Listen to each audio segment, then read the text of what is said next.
Dear friends, welcome to Know Thyself YouTube channel. Good morning. Hope you are all staying safe and keeping well. I sincerely thank all of you who have subscribed to this channel and follow the channel. If you find the contents of the videos uploaded in this channel useful, please subscribe to this channel and click the notification or the bell icon so that you can be notified when a video is uploaded. Kindly share the videos with others or on the internet. In the last episode of Know Your Mind segment, we spoke about the nature and characteristics of central auditory processing disorder.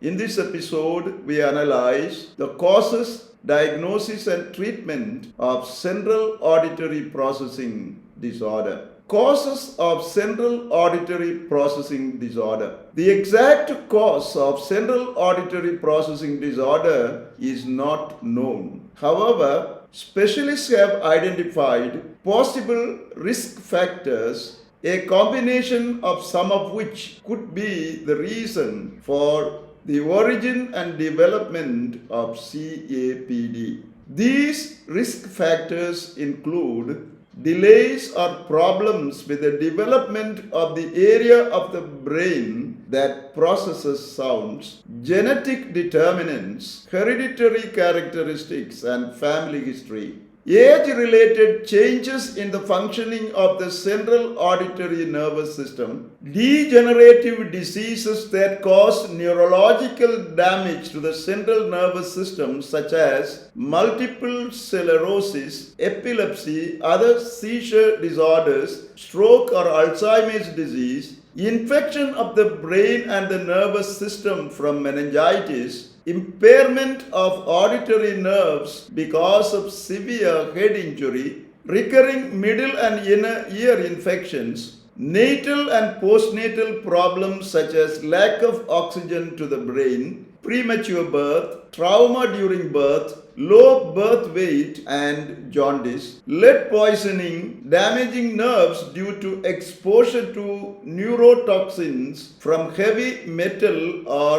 organic solvents, and parental drug exposure. Any of the above mentioned individual risk factor or a combination of some of them can contribute to the origin and development of central auditory processing disorder, leading to significant problems such as learning to read and write and communicate with others. Learning and communication difficulties can make the affected persons to develop anxiety and depression, thereby prevent them to carry on their normal personal and social living. Diagnosis of central auditory processing disorder. There is no standard process for diagnosing central auditory processing disorder. The initial phase of the diagnostic process involves creating a case history of the person suffering from CAPD.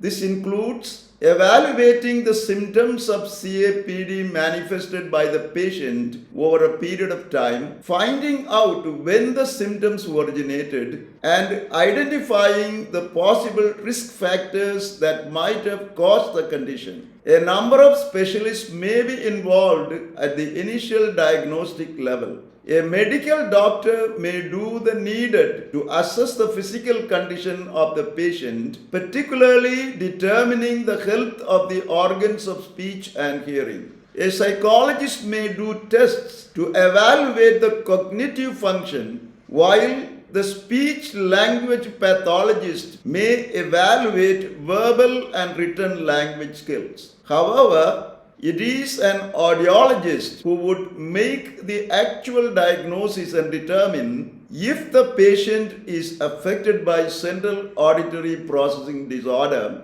based on the case history of the patient and by administering variety of hearing and listening tests. Some of the tests the audiologist may use for the diagnosis of CAPD are the following. First, tests to evaluate whether or not the patient's condition is due to hearing loss or CAPD. Second, tests that assess the affected person's ability to hear and understand speech in variety of scenarios, including with background noise, competing speech, and rapid speech. Third, tests that determine if the person can pick up on subtle changes in sounds, such as changes in the intensity or pitch. Fourth, tests aimed at gauging the affected person's ability to recognize patterns in sounds. Fifth, tests that use electrodes to monitor the affected person's brain activities when using headphones to listen to sounds. Teachers involved with the education of the affected person can assist the audiologist by offering feedback on any learning or communication challenges the person has been experiencing.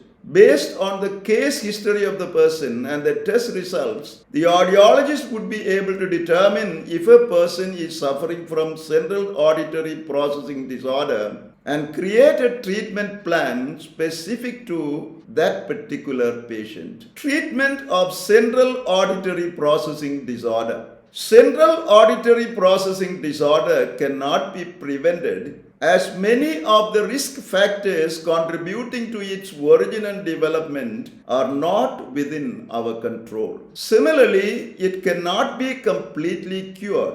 However, following a lifelong treatment plan would help to manage this condition reasonably well. Hence, treatment of CAPD focuses on three areas. First, auditory training to help you to learn how to better process sounds. Second, compensatory strategies to teach you skills so as to compensate for what you miss by having CAPD. Third, making changes to learning and working environment to help you manage your CAPD condition better. We briefly clarify each. First, auditory training is the primary component of central auditory processing disorder treatment. It is aimed at helping you to analyze sounds better. It consists in getting specified speech therapy sessions that focus on building your auditory skills. It involves having a one-to-one session with a therapist, which can be done via in-person session or via online session. Some examples of auditory training exercises include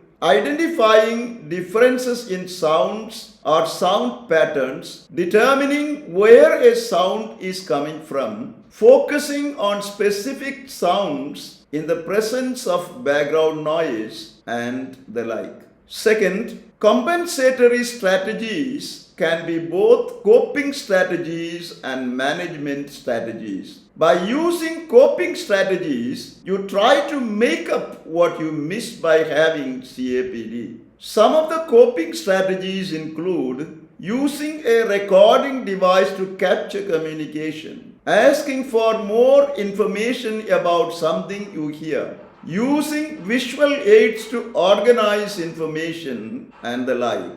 These coping strategies would help you to understand what you hear in your interaction with others at your own pace and time. By using management strategies, you help your brain to focus on auditory signals. Some of the management strategies include learning active listening techniques, predicting potential elements of a conversation or message, enhancing memory by using prompting devices, and the like. Together, both coping strategies and management strategies as compensatory strategies aim at strengthening your memory, attention, and problem-solving skills, thereby help you to cope with and manage the impact of central auditory processing disorder on you.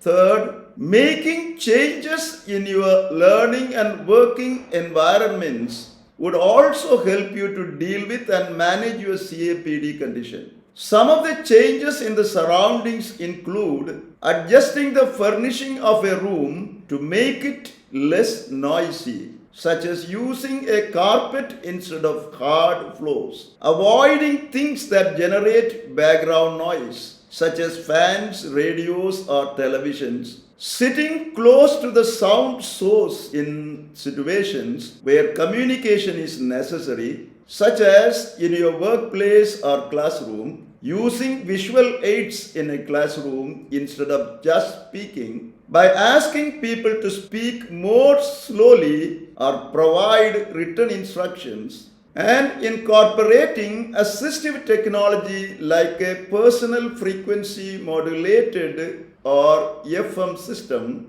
which uses a microphone and a receiver to deliver sounds directly from a sound source to your ears. Understanding the causes of the type of CAPD you are suffering from, getting diagnosis on time, and following the specific treatment plan suggested for you on a regular basis, you can manage your CAPD condition reasonably well. In the next episode, we will analyze child onset fluency disorder or stuttering in detail. Thank you for watching this video. Stay blessed until we see you again with another video.